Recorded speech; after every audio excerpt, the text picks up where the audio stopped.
Your paycheck did not suddenly become lazy, but somehow it's doing less work than it used to.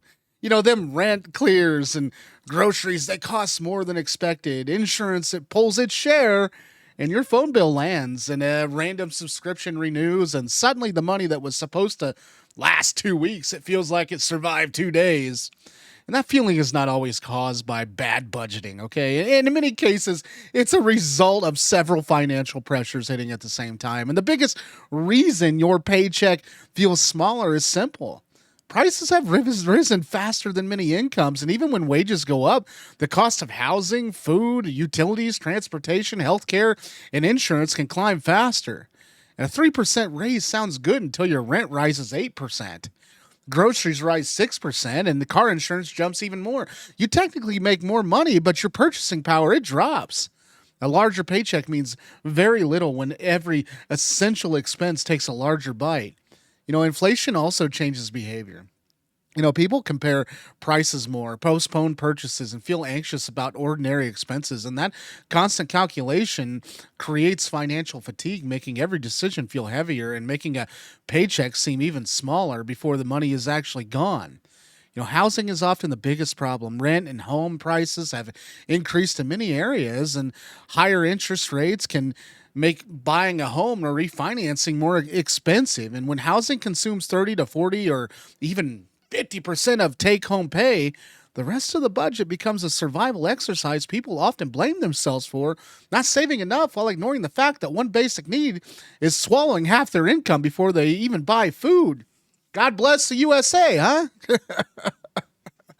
Food is another quiet budget killer because it is a purchase constantly. You might not notice a small increase on one item, but a dollar here and 50 cents there and it adds up across an entire cart.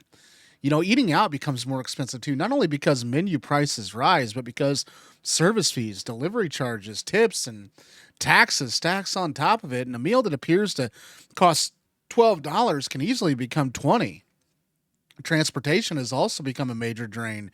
Car payments are higher, repairs are expensive, and parts cost more, and insurance rates can rise even when drivers with clean records. And gas prices move up and down, but many people cannot simply stop driving. And when your car needs tires, brakes, or a major repair, the budget can collapse instantly. And that debt makes that problem even worse.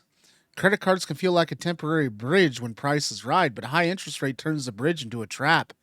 When people use credit to cover groceries, utilities, or emergency repairs, next month's paycheck is already partially spent. That minimum payments keep balances alive. Interest grows and more income disappears before the current month even begins. And this creates the feeling of running hard while standing still. You get paid, you make payments, and owe nearly the same amount again. Taxes and payroll deductions also seem why raises sometimes they feel disappointing. A pay increase is based on gross income, but you live on a net income. Health insurance premiums, retirement contributions, taxes, and other deductions reduce the reaches of your checking account. And that increases can be erased by one higher utility bill and one trip to the grocery store.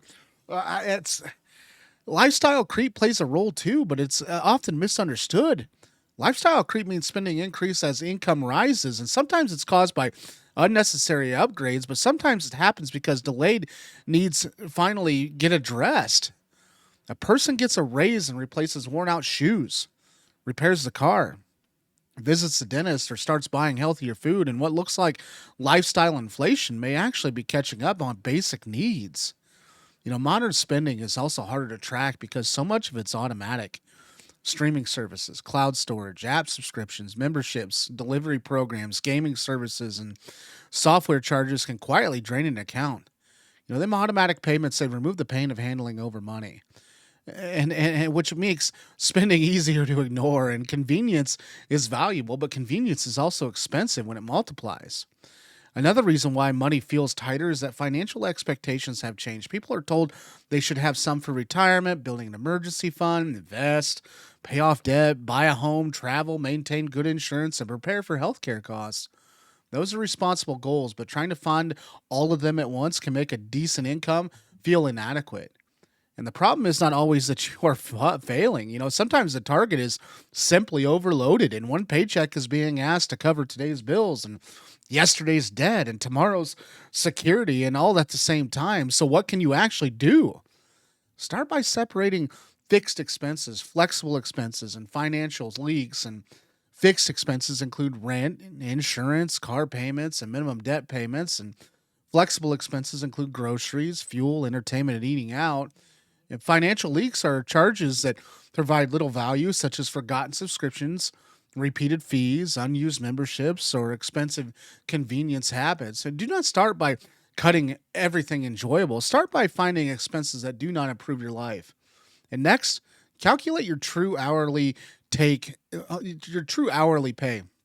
Take your monthly take home income and subtract work related costs like commuting, lunches, uniforms, childcare, parking, then divide what remains by the total hours your job consumes, including commuting time. This can reveal whether extra shifts, overtime, or a side job are actually worth it. More work does not always create more progress. And if the added income is consumed by extra costs, you should also focus on that biggest category first. Cutting a $5 coffee helps less than negotiating insurance, refinancing expensive debt, changing phone plans, reducing housing costs, or eliminating a large monthly payment. Small savings matter, but large reoccurring expenses control the budget. And $100 saved every month has more impact than occasionally skipping in, sometimes cheap. Build a small emergency buffer before chasing protection. And even $500 can prevent a minor problem from becoming credit card debt. Automate a realistic amount, even if it's $10 or $20 per paycheck. And the goal is not to impress anyone. The goal is to create breathing room. And finally, stop measuring your financial health only by your salary. Look at your take home pay, your debt pay, your essential expenses, your saving rates, and remaining cash after bills. And two people can earn the same salary and live completely different financial lives depending on housing, healthcare, family size, location, and debt. Your paycheck may not feel like enough because it's carrying more weight than it used to. And that does not mean you should give up or ignore your spending. It means the solution requires honesty instead of shame.